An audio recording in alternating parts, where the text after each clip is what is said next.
But every day more migrants are arriving, watching and waiting.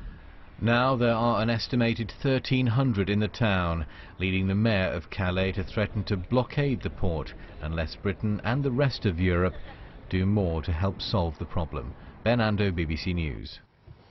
A man being held in connection with the beheading of an elderly woman remains under police guard in hospital. 82-year-old Palmyra Silva was found in a garden behind a house in Edmonton in North London yesterday. Detectives say there is no suggestion that there is a terrorist motive for the attack. Experts in tobacco addiction claim thousands of lives could be saved every year if smokers switch to electronic cigarettes.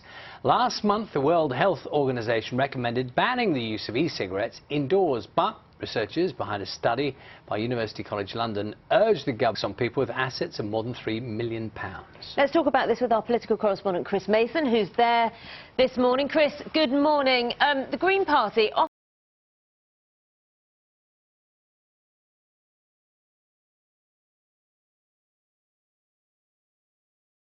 an empty lecture theatre in Aston University in Birmingham. As you say, you would normally think when you look at the title that the clue would be in the title. Green Party equals environmental concerns, and yes it does. They will talk to the coalition government, so they'll talk about renationalising the railways, they'll talk about this wealth tax you were just mentioning there. They'll also talk about an idea for a basic income, a citizen's income. Prove rather expensive, I suspect.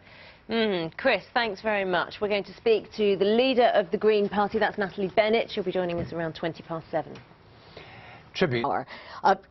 Faster, quicker, wittier, smarter than people understood. She used to say, Jeannie, when I die, my grave's going to be 3 inches under the ground. Everyone thinks I'm so shallow.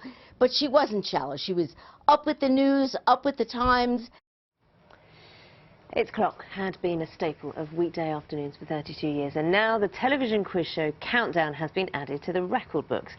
The programme is in its 70th series and will show its 6,000th edition today. It's been given a Guinness World Record for broadcasting the most series ever for a television game show. Yeah, you want to see what they got then, don't you? Yeah, we're going to have to think about it. 11 minutes past 7 is the time. Matt will have the weather for you a little bit later on. Back now to the situation in Calais, where police are trying to stop dozens of migrants from trying to smuggle themselves across the border to the UK in ferries, haulage trucks, even in private cars. Yes, Breakfast Leah Gooding is there for us this morning. Very good morning to you, Leah. Many people will have seen some of those extraordinary images from Wednesday. What have you witnessed firsthand? Good morning, Charlie. Well, services are back up and running here. They've been heading into the English Channel ferries there all morning. We took a short walk from this location where we are. You'll notice just in the distance there, that is where all the lorries that have checked through security are parked. That's where the migrants want to get to, because after security they head on to the ferry, of course, and head out to the English Channel. It was just before sunrise here and we saw dozens of migrants strolling along the street, some of them scaling fences about double the size of the fences here, many with barbed wire. There is a sense of desperation. It feels like many more will be expected throughout the day. Their desperation then to head to the UK for what they say is a better life. Authorities here say, you know, they're at breaking point and they do need more help from the British government. Leah, thank you. Let's talk to James Hookham, who's from the Freight Transport Association, which represents many of the British haulage drivers who use the port of Calais. James, good morning. Well, we were just hearing from Leah there what's being seen, what's happening, and drivers very concerned about the responsibility that's put on them, the danger of having people stow away. What are they telling you? Well, they're telling us that this has really got worse in the past few weeks. It's always been a problem for about the past 10 years or so. It's something we've had to live with day by day, but it has suddenly started to get really serious. As your correspondent was saying, they've seen a dramatic increase in numbers, and now, of course, they're even targeting private cars as well as commercial vehicles. Can you just talk us through, we're looking at some of these images here where there's a truck clearly parked up, there's a passenger car next to it. At what stage are we looking at there? How is it the migrants are getting to the vehicles? That's before they go through any official customs? Well, it looks as if that's the queue that inevitably forms to get onto the ferry, to get through check-in, if you like, at the ferry port. And our problem is that in that area, which is still outside the ports, the migrants are able to target vehicles, as you saw there, try to break the seals on the back of the vehicles, and if they can, board without the driver finding out. They then got to get through the port check-in onto the ferry, and then if they can, obviously they want to try to get into the UK.